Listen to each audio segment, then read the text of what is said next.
രാഷ്ട്രീയ നിരീക്ഷകൻ എ ജയശങ്കർ കൂടി ടെലിഫോൺ ലൈനിൽ ചേരുന്നുണ്ട്. ശ്രീ എ ജയശങ്കർ, ഇത്രയും വിവാദങ്ങൾ, ഇത്രയും വിഷയങ്ങളൊക്കെ നമ്മുടെ മുന്നിലേക്ക് വന്നിട്ട്, കേരളത്തിന് മുന്നിലേക്ക് വന്നിട്ട് മുഖ്യമന്ത്രിക്ക് മൗനമാണ്. ഇതിലൊന്നും മറുപടി പറയേണ്ടതില്ലേ? രാഷ്ട്രീയമായി പോലും മറുപടി പറയേണ്ടതില്ലേ മുഖ്യമന്ത്രി?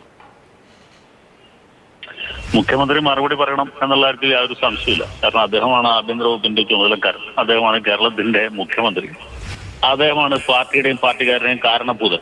അപ്പൊ അദ്ദേഹത്തിന് തീർച്ചയായിട്ടും അതിന്റെ രാഷ്ട്രീയവും ധാർമ്മികവും ഭരണഘടനാപരവുമായിട്ടുള്ള ഉത്തരവാദിത്വത്തിൽ നിന്ന് ഒഴിഞ്ഞു മാറാൻ പറ്റുകയില്ല. യാതൊരു സംശയമില്ലാത്ത കാര്യമാണ്. എന്തുകൊണ്ടാണ് ഇവിടെ സംസ്ഥാനത്ത് പോലീസ് മേധാവിയുണ്ട്, പോലീസ് മേധാവിയുടെ തലയ്ക്ക് മീതെ അല്ലെങ്കിൽ കൂടുതൽ അധികാരങ്ങളോടുകൂടി ഒരു ADGP നിയമിച്ചിട്ടുള്ളത്? എന്തുകൊണ്ടാണ് സംസ്ഥാനത്ത് IPS-ലുള്ളതിൽ ഏറ്റവും കഴിവുകെട്ട ഉദ്യോഗസ്ഥനെ മേധാവിയായിട്ട് വച്ചതെന്നൊരു തുടങ്ങണം? അദ്ദേഹത്തെക്കാൾ കഴിവും പ്രാപ്തിയുള്ള വേറെ രണ്ടുപേരുടെ പേരാണ് ലിസ്റ്റിലുണ്ടായിരുന്നത്. എന്തുകൊണ്ട് കഴിവില്ലാത്ത ഉദ്യോഗസ്ഥനെ മേധാവിയായിട്ട് വെച്ചു? എന്നിട്ട് കഴിവുള്ള ഉദ്യോഗസ്ഥൻ അല്ലെങ്കിൽ കഴിവ് കൂടിപ്പോയ ഉദ്യോഗസ്ഥന് അദ്ദേഹത്തിന്റെ തലയ്ക്ക് മീതെ അധികാരത്തോടുകൂടി വേറൊരു ADGP ആയിട്ട് നിയമിക്കും എന്നുള്ളതാണ് ഒന്നാമത്തെ പ്രശ്നം. അവിടെ നിന്നോട്ടാണ് ഉത്തരം പറയേണ്ട ചോദ്യങ്ങളുടെ ആരംഭം.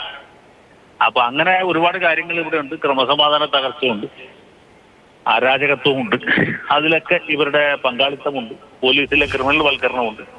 പോലീസിന്റെ പ്രധാനപ്പെട്ട സ്ഥാനങ്ങളിലൊക്കെ കഴിവില്ലാത്ത ഉദ്യോഗസ്ഥര് അല്ലെങ്കിൽ അഹങ്കാരികളായ ഉദ്യോഗസ്ഥര്, അതുമല്ലെങ്കിൽ അഴിമതിക്കാരായ ഉദ്യോഗസ്ഥര് മാത്രം തെരഞ്ഞു പിടിച്ച് നിയമിച്ച എന്തുകൊണ്ടാണ് വിജയനെ പോലെ കാര്യക്ഷമതയുള്ള ഒരു ഉദ്യോഗസ്ഥന് ഇത്തരം കാലം സസ്പെൻഡ് ചെയ്ത് മാറ്റി നിർത്തിയതും ഇപ്പോൾ ഏറ്റവും അപ്രധാനമായ ഒരു സ്ഥാനത്ത് തിരിച്ചെടുത്തത് എന്തുകൊണ്ടാണ്? ഇങ്ങനെ ഒരുപാട് ചോദ്യങ്ങൾക്ക് ഉത്തരം പറയണം.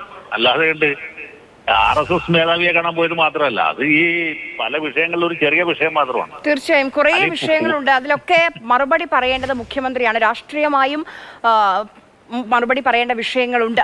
വളരെയധികം നന്ദി ശ്രീ ജയശങ്കർ സംസാരിച്ചു.